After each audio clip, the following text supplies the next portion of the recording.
Bienvenidos chicos al curso de psicología. Es más que un gusto el encontrarte en esta nueva sesión. Ya estamos dentro de la semana número 4. Mi nombre es Elizabeth Colán. Tú ya me conoces, estás en el Colegio Genes, tu mejor opción. Y esta es una clase dedicada a tercero de secundaria. El día de hoy vamos a ver un poco sobre las escuelas psicológicas, entendiendo que absolutamente todas las disciplinas que existen, desde la biología hasta la psicología, van a ir generando a lo largo de su historia, como ciencias, perspectivas diferentes para abordar los diversos fenómenos, como por ejemplo el aprendizaje, la conciencia, la atención, la inteligencia. Hay diferentes enfoques, muchos de ellos van a chocar entre sí. Mucho depende del contexto en el que van a surgir. El cuadro que ves aquí nos va a ir dando cuenta acerca de cada uno de los enfoques a lo largo de la historia. Cada uno está ubicado temporalmente. Por ello es que vamos a empezar con el primer enfoque. Bien, vamos a aprender un poco más entonces sobre los enfoques o escuelas. En la actualidad es mejor llamarlos enfoques que escuelas. Vamos entonces con el tema de hoy, escuelas psicológicas número 1. Empezamos, por favor, sígueme por aquí, con el enfoque, para luego hablar del año y el lugar en el que surge. Posteriormente vamos a hablar de los aportes y finalmente vamos a hablar del método y de los representantes. Todo ello es importantísimo para que nosotros comprendamos cómo es que han cambiado las diferentes percepciones o perspectivas en torno al estudio de los procesos mentales. Bien, sígueme por favor y vamos a tener en primer lugar al famoso estructuralismo. Si yo hablo del estructuralismo, su nombre me dice algo. Dice estructuras. Se supone que es un enfoque que da cuenta de las estructuras. Para empezar y para situarnos un poquito en este enfoque, vamos a ver primero dos antecedentes fundamentales. Los antecedentes los tienes aquí. Por un lado, la publicación del libro Elementos de la Psicofísica por Gustav Theodor Fechner. Y por otro lado, la creación del primer laboratorio experimental en Leipzig, Alemania. En el caso del segundo hito va a ser muy importante porque gracias a la fundación del primer laboratorio experimental con Wilhelm Wundt es que se va a dar inicio también a la primera escuela. Wilhelm Wundt no funda esta escuela estructuralista, de forma directa, sino que lo va a hacer uno de sus discípulos, Titchener. En el caso de este primer acontecimiento que nos sirve de antecedente, que es la publicación de los elementos de la psicofísica, es significativo. ¿Por qué? Porque apertura un estudio que vincula a la psicología y a la física. ¿Cuáles de nuestros procesos mentales están más asociados a cambios fisiológicos? Recuerda que como seres humanos estamos compuestos de un cuerpo y por supuesto en ese cuerpo vamos a tener las bases que sirven de soporte para nuestros procesos mentales. Pero después de todo somos cuerpos y como cuerpos somos susceptibles de todos los estímulos que llegan a nosotros. Como, por ejemplo, la luz, los fotones que salen de la luz y llegan hasta mi retina para que yo pueda interpretar la información que está fuera de mí. También el viento que roza la piel y hace que sienta frío, que sienta calor si es que la temperatura sube. O si es que me pincho con una aguja, siento dolor, ¿cierto? Bueno, todos estos estímulos están asociados a procesos físicos. Por lo tanto, dentro del libro Elementos de la Psicofísica, lo que se propuso Theodor Fechner es estudiar al proceso mental más físico que tenemos los seres humanos, y este vendría a ser el de la sensación. Quiso dar cuenta de cuestiones tan básicas como cuánto tiempo nos demoramos en dilatar nuestras pupilas, cuánto tiempo nos demoramos en reaccionar frente a un estímulo que está llegando hacia nosotros. Pero nada de ello hubiese sido posible si es que posteriormente no se creaba este primer laboratorio experimental en 1879, ya que el primer laboratorio experimental lo que permitió fue el tener un ambiente adecuado para dar o hacer un estudio muy detallado sobre los procesos mentales que existían o que existen en la actualidad. Por aquel entonces solo se había dado cuenta de algunos, no de todos. Los hitos que hemos marcado aquí entonces son cruciales y van a dar el impulso, van a originar, en el caso de Wilhelm Wundt, padre de la psicología moderna, lo que conocemos como enfoques o perspectivas, que van a abordar diferentes procesos mentales o van a estudiar diferentes fenómenos en la psicología. De esta manera, chicos, con el último hito, la creación del primer laboratorio experimental por Wilhelm Wundt, vamos a pasar ahora sí a hablar del estructuralismo. Si yo hablo del estructuralismo, les decía, estoy hablando de estructuras. Y si hablo de estructuras, la pregunta es, ¿de estructuras de qué o de quién? de estructuras de la conciencia. Bajo la perspectiva del estructuralismo, lo que interesa para la psicología es el estudio de las partes de la conciencia. Esta corriente va a surgir en 1879. Toman esto de aquí, la creación del primer laboratorio experimental, como la fecha de su surgimiento. Entonces, en el año tendríamos 1879. Y como lugar, obviamente, Wilhelm Wundt, igual que Titchener, ¿es alemán? No, no es alemán. Por supuesto que no. Titchener es estadounidense, ¿no? El alemán vendría a ser Wilhelm Wundt. Así que vamos a colocar aquí, ¿qué ponemos? ¿Alemán o estadounidense? La psicología tiende a atribuirle a Wilhelm Wundt la fundación en algunas ocasiones, pero no fue Wilhelm Wundt, sino más bien fue Titchener, por lo cual vamos a colocar Estados Unidos y al costado colocamos Titchener, porque él es realmente el fundador. Podríamos decir que Wilhelm Wundt es solo el precursor. Bajo la perspectiva de Titchener, la comprensión de nuestra conciencia se puede reducir a la sensación, que vendría a ser la unidad básica. Es la estructura mental, es la estructura de nuestra conciencia básica. Gracias a la sensación es que podemos captar estímulos y en base a esos estímulos podemos generar imágenes y en base a esas imágenes nos emocionamos o tal vez sentimos desagrado. Por lo tanto, sensación, imagen y emoción son tres elementos básicos bajo la perspectiva de Titchener, pero entre esos tres elementos básicos la unidad siempre es la sensación. Imagínate, todo acto consciente, te dice, tiene esos tres elementos: sensación, imagen y emoción. ¿Será cierto eso? Sensación, estímulo que debió de haber venido del exterior, ¿no? Como por ejemplo, ¿qué podría ser? ¿No? El anillo que tengo aquí, ya, sensación, capto el anillo que tengo ahí. Después, imagen sería el recuerdo, ¿no? Sería como la agrupación de todos los elementos en mi cabeza. Y posteriormente la emoción, claro, ese anillo tal vez me lo dieron en un evento muy importante. Entonces, va a aflorar una emoción, ¿no? Podría ser la alegría, ¿no? La alegría, entonces la imagen y antes de la imagen, lo referente a la sensación, ¿no? Los estímulos que he captado del anillo, la forma, el color, la textura, etc. ¿Sí? Tiene algo de razón. Sin embargo, igual no deja de ser una perspectiva psicológica un poco limitada, en tanto que no solamente deberíamos de reducir el estudio de la conciencia a sus estructuras, y ello lo van a decir más adelante los funcionalistas. Pero no nos adelantemos y veamos ahora los métodos que utiliza este estructuralismo. Por un lado tenemos al método introspectivo, que consiste en hacer un análisis de lo que sucede internamente en los sujetos. Ojo, recuerda que para este tiempo, 1879, ya había laboratorio experimental, por lo cual esta es una introspección controlada. No es que yo misma haga la introspección y vea qué procesos tengo, sino que alguien lo hace, un experimentador, y bueno, va anotando objetivamente o de la manera más objetivamente lo que va pasando conmigo, en el ámbito sobre todo físico, fisiológico, porque como te dije, la sensación es la base según el estructuralismo. Pasemos ahora a hablar sobre sus representantes. Tenemos a Titchener, tenemos a Wundt y tenemos a Bory. Recuerda, Wundt vendría a ser el antecedente, vendría a ser el precursor, pero el fundador es Titchener. Wundt es de Alemania, Titchener es de Estados Unidos. Pasemos ahora a hablar sobre el funcionalismo. Si hablo del funcionalismo, igual, miren aquí el nombre, dice funcionalismo, viene de función, por lo cual lo más importante para ellos es la función. Siempre hay que tener en consideración las palabras que usamos en psicología, porque muchas veces asocian a cierta parte, ¿no?, del término, o bueno, a los términos que se emplean para designar ese proceso, esa escuela, etc. Por ejemplo, funcionalismo, función, ¿no?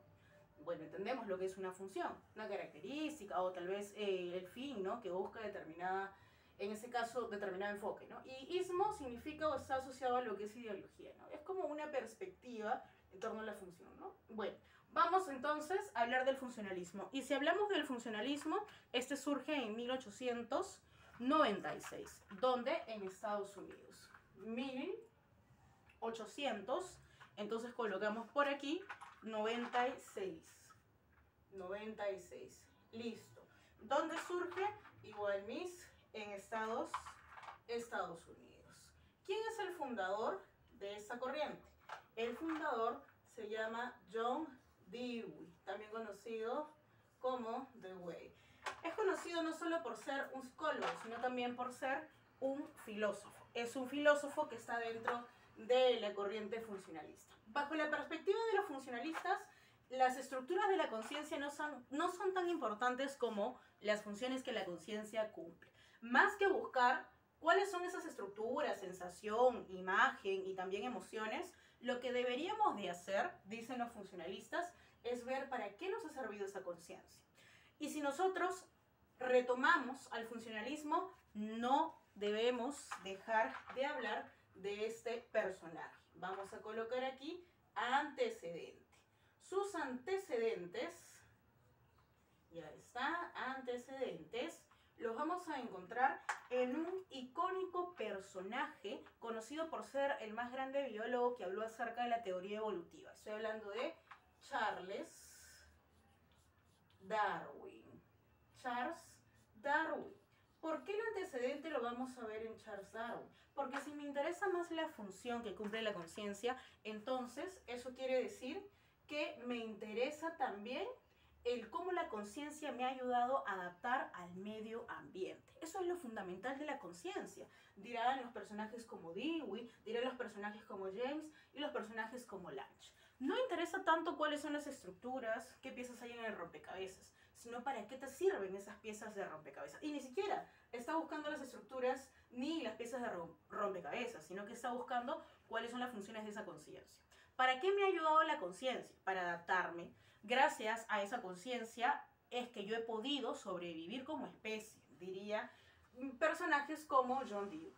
Ahora, hay que tomar en consideración que él considera que nuestra conciencia no es estática, sino que está en constante cambio y que si lo vemos en un periodo evolutivo, esta ha cambiado desde que éramos primitivos hasta la actualidad. En el caso de Charles Darwin, recuerda, todos los cambios que suceden o acontecen dentro de un individuo, una especie, se van a dar no de forma azarosa, sino con la finalidad de que ésta se pueda adaptar al medio ambiente. En pocas palabras, de que pueda sobrevivir. Y recuerda, solo los más aptos sobreviven. Por ejemplo, ¿por qué la jirafa antes tenía el cuello pequeño y luego tuvo el cuello grande? Algunos dicen que fue porque ya no encontraban qué comer en la parte baja. Entonces empezaron a alzar la cabeza. ¿Para qué? Para alcanzar los frutos que estaban en los árboles. En el caso de los seres humanos, igual. Hemos tenido que adaptarnos. Pasar por procesos muy complejos como el de la bipedización, andar en dos patas, para poder ver por todos los medios quiénes venían y que no nos atacaran, con la finalidad de la defensa, que aprendimos a andar en dos patas. Bueno, igual, la conciencia también se ha ido desarrollando a lo largo del tiempo y ha permitido que nosotros nos adaptemos. Dentro de los antecedentes, entonces, recuerden Charles Darwin con su teoría evolutiva, que nos habla acerca de la adaptación de las especies al medio ambiente. En el caso de los funcionalistas, dirán que la conciencia es la que nos ha ayudado a adaptarnos al ambiente. Por ello es que hay que ver sus funciones y no tanto sus estructuras. Vamos a ver otro aspecto, que vendría a ser el método que utilizan los funcionalistas. Por un lado tenemos la introspección, por otro lado tenemos el método experimental y por otro lado tenemos el método comparativo. Todos estos métodos son utilizados por el funcionalismo. Además, dentro de sus representantes tenemos a Dewey, tenemos a James y tenemos a Lange. En el caso de Lange, este es bastante conocido por una teoría de las emociones. Para Charles Darwin y también para Lange, las emociones han cumplido un papel fundamental a la hora de que nosotros nos adaptemos al ambiente. Imagínate, cuando nosotros estábamos en un estado muy primitivo, a nivel biológico, la única capa que se había desarrollado era la más profunda, la que tiene que ver con el sistema límbico. Y ese sistema límbico, al mismo tiempo, es la base de nuestras emociones. Lo que quiere decir que las emociones eran el medio por el que nosotros nos comunicábamos, eran el medio por el que nosotros nos adaptábamos. Eso lo compartía con Charles Darwin, porque es una teoría de Charles Darwin. Charles Darwin decía, el miedo, la alegría, nos ayudó a afiliarnos, nos ayudó a huir cuando habían cosas muy peligrosas. Todas las emociones han cumplido una función adaptativa. Pero Lange tenía una pregunta. No sabía si es que primero aparecían las manifestaciones fisiológicas de las emociones o si es que primero aparecían las emociones. En pocas palabras, si yo tengo miedo, ¿primero aparece el miedo o primero aparece el temblor y el estatismo? En términos más ejemplificativos, Cuando yo estoy frente a una situación de riesgo, imaginémonos que voy por la calle, ¿no? Un lugar bastante desolado, un lugar oscuro, y me empiezan a seguir. Entonces de pronto yo me paralizo, empiezo a temblar. ¿Primero llegó el temblor o primero llegó la emoción? ¿No? Bajo la perspectiva de James y de Lange, porque eso lo formula con otro colaborador, primero llegan las reacciones fisiológicas y después llegan las emociones. Pero eso no quita el hecho de que las emociones tengan también una función adaptativa. Nos damos cuenta entonces de que las dos primeras escuelas, los dos primeros enfoques tienen mucho que ver con el estudio de procesos básicos y ambas se centran en la conciencia, sin embargo no buscan lo mismo. Pasemos entonces, chicos, a hablar de un tercer enfoque. Este enfoque es el conductista. Si hablamos del enfoque conductista, estamos hablando del siglo XIX, siglo XX. Vamos a colocar por aquí siglo XIX hasta, o bueno, también podría decirse siglo XX, ¿no? Finales del siglo XIX e inicios del siglo XX. Si hablamos del lugar en el que surge el conductismo, vamos a tener a Rusia. Claro que no surge con el nombre de conductismo, surge con el nombre de behaviorismo. ¿Por quién? Por Pavlov, Iván Petrovich Pavlov. Vamos a colocar aquí Pavlov. Esto lo vamos a colocar de otro colorcito para que se pueda distinguir. Colocamos entonces aquí Rusia y al costado colocamos a su iniciador, que vendría a ser, en este caso, Pavlov. Vamos a borrar aquí porque está muy junto, ya está. Colocamos Pavlov. Perfecto, ya tenemos entonces el lugar y el personaje que inició todo este enfoque. Iván Petrovich Pavlov, Rusia, conocido por ser un gran fisiólogo. Es más, ganó un Nobel en medicina por sus estudios sobre lo que vendrían a ser la secreción de jugos gástricos. Básicamente, Pavlov hizo un estudio de los reflejos y cómo estos se podían modificar. ¿Cuáles son los reflejos que tienes en tu organismo? Por ejemplo, uno es la salivación, otro es la secreción de jugo gástrico. El parpadeo también es un reflejo, porque lo haces de forma involuntaria. Imagínate, bajo la perspectiva de Iván Petrovich Pavlov, todos los seres humanos poseemos reflejos. ¿Qué pasaría si esos reflejos que son involuntarios yo los pudiera convertir en voluntarios? Ese era el fin de Iván Petrovich Pavlov. Para él, el aprendizaje, que va a ser el proceso mental en el que se va a concentrar tiene que ver con la asociación de estímulos que logren modificar, en este caso, reflejos. Reflejos que al principio no son condicionados, son naturales y después se convierten en reflejos condicionados. Es decir, son capaces de reproducirse a la hora que uno lo desee. En el caso del conductismo, vamos a hablar acerca de un enfoque empirista, de un enfoque que se dedica al estudio de lo visible. Su mismo nombre lo dice, conductismo. ¿Qué es lo visible dentro del estudio de la psicología? La conducta, todos los actos que yo realizo, desde la expresión o gesto hasta también mi postura corporal o lo que digo o cómo te veo. Todo eso tiene que ver con la conducta, lo visible. Para el conductista no hay conciencia, no existe conciencia. Las dos escuelas anteriores hablaban de conciencia. Para el conductista lo que existe es la conducta, es lo único que existe. Esa conducta, dice ese enfoque, lo que va a hacer es sobre todo modificarse, puede cambiarse. Por ello, el proceso mental que les va a interesar es el aprendizaje. A causa del aprendizaje es que nosotros modificamos nuestra conducta. Por lo tanto, no me interesa saber cómo es que esa conducta se modifica, sino y solamente me interesa la parte de cómo hago para que se modifique esa conducta. Por lo tanto, va a hablar acerca de la asociación de estímulos. Voy a asociar estímulos para que las conductas se modifiquen. Iván Petrovich Pavlov tuvo un famoso experimento, que es el de las torres del silencio. Perritos habían sido, captados para experimentos, ¿no? En un lugar llamado las torres del silencio porque no había nada de ruido, y es más, si había ruido, ese experimento podía fallar. Había captado a los perritos y los había puesto en mesas. A un perrito, había iniciado el proceso con un perrito, supongamos. A ese perrito le había puesto un tubo en la tráquea para ver si es que su experimento funcionaba realmente. Imagínate, al perrito se le mostraba la comida e inmediatamente apareció un reflejo no condicionado, que vendría a ser la salivación.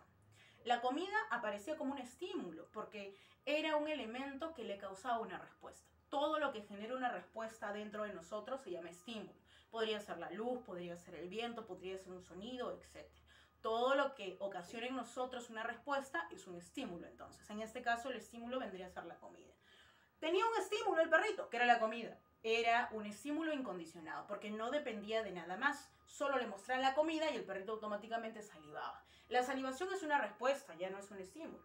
Es una respuesta, pero ¿de qué tipo? ¿Natural o artificial? Si es natural, entonces ¿es condicionado o incondicionada? Incondicionada. Al principio no había ningún problema. Pero ¿qué pasa si es que yo introduzco dentro de la experimentación una campanita?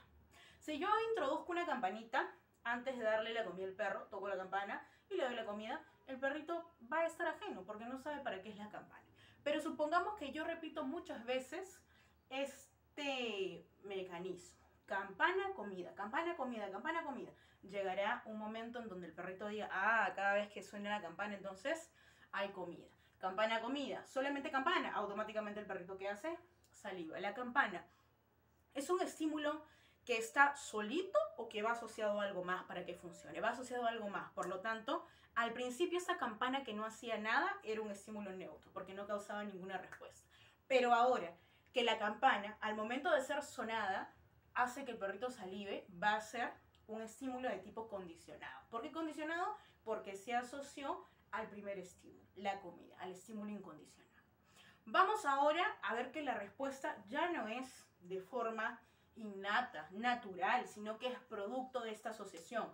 Por lo tanto, ya no va a ser una respuesta incondicionada, sino más bien condicionada. ¿Te has puesto a pensar de cómo es que esto repercute en el ámbito social? Por supuesto, repercute y mucho. Imagínate, ¿qué es lo que haces o qué es lo que hacías cuando tenías recreo en el colegio? ¿Qué pasaba? Sonaba una campana. Ya habías asociado el estímulo, ¿cierto? Campana, tal vez con ir a jugar, con ir a comprar, comer, etc. Así también funciona el sistema penitenciario. Un toque de campana, hora de levantarse. Un toque de campana, hora de tender la cama. Un toque de campana, hora de ir a tomar desayuno. Un toque de campana, hora de ir a trabajar. Otro toque de campana, la cena. Por último, toque de campana nuevamente, ir a dormir. Nuestra sociedad tiene mucho del conductismo, de ese enfoque.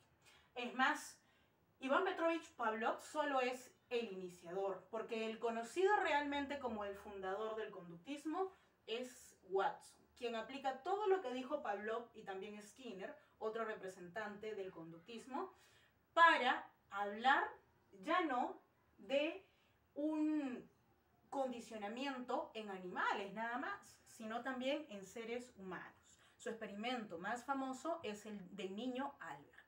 ¿Qué hizo con ese niño Albert? Le creó una fobia. Igual asoció estímulos. Asoció el ingreso de una rata a un cuarto con la desaparición de la madre. El niño al principio no tenía ni idea, pero posteriormente empezaba a llorar, por lo cual había asociado que cada vez que la rata ingresaba, la madre se iba y empezaba a llorar. Claro que luego se revirtió el proceso. El conductismo en su tiempo fue bastante escandaloso en el caso de Watson, ya que era la primera vez que se experimentaba con un ser humano. Otras aplicaciones del conductismo las podemos ver en el campo de la guerra. Imagínate, plena Segunda Guerra Mundial, o bueno, los albores de la Segunda Guerra Mundial, porque esta teoría se da siglo XIX, siglo XX, por lo tanto sería Primera Guerra Mundial. Primera Guerra Mundial. La guerra no solamente era física, sino también psicológica. Imagínate entrenar o adiestrar perritos que buscan comida debajo de los tanques, ¿no? El perrito se lo entrena para buscar comida debajo de los tanques. Cada vez que ve un tanque sabe que debajo hay comida, porque ya lo han condicionado así, ¿no? El perrito cada vez que iba al tanque había comida, iba al tanque había comida, entonces cada vez que ve un tanque hay comida. Pero eso no era lo catastrófico, sino que al perrito se le había puesto una bomba con un interruptor en la espalda. Por lo que el perrito veía el tanque, automáticamente se metía debajo del tanque. ¿Y qué pasaba? ¡Pum! Lastimosamente eso no funcionó. ¿Por qué? Porque los perritos algunas veces se metían en los tanques que no debían. Interesantísimo, ¿no? Cómo es que el conductismo influye todavía dentro de las diferentes dimensiones de la sociedad. Vamos a ver ahora el método. El método es el experimental. Los conductistas no creen en nada de la conciencia, de mente, ni nada por el estilo. Lo único que se puede estudiar, dicen, son las conductas, son las reacciones, son en este caso las diversas actividades que son cuantificables, que son medibles, que son observables. Si hablamos de representantes, estamos hablando de Iván Petrovich Pavlov, el iniciador de todo, pero recuerda que el fundador propiamente del conductismo es Watson, ¿no? Pavlov sería el fundador del behaviorismo. En el caso de Skinner, estamos hablando del fundador del condicionamiento operante. Él ya no se enfoca solo en la asociación de estímulos, sino también en los refuerzos y castigos. Por último, pequeños, vamos a ver el enfoque psicodinámico, que aparece en 1896. 1896. ¿En qué lugar aparece este enfoque? También aparece, igual que en el caso de Wundt, en Alemania. Colocamos aquí, entonces, 1896, Alemania. Vamos a colocar aquí, Alemania. Perfecto, Alemania. ¿Y quién inicia todo esto? Un psiquiatra, psicólogo conocido, que vendría a ser Freud. Sigmund Freud. Él es el iniciador de este enfoque.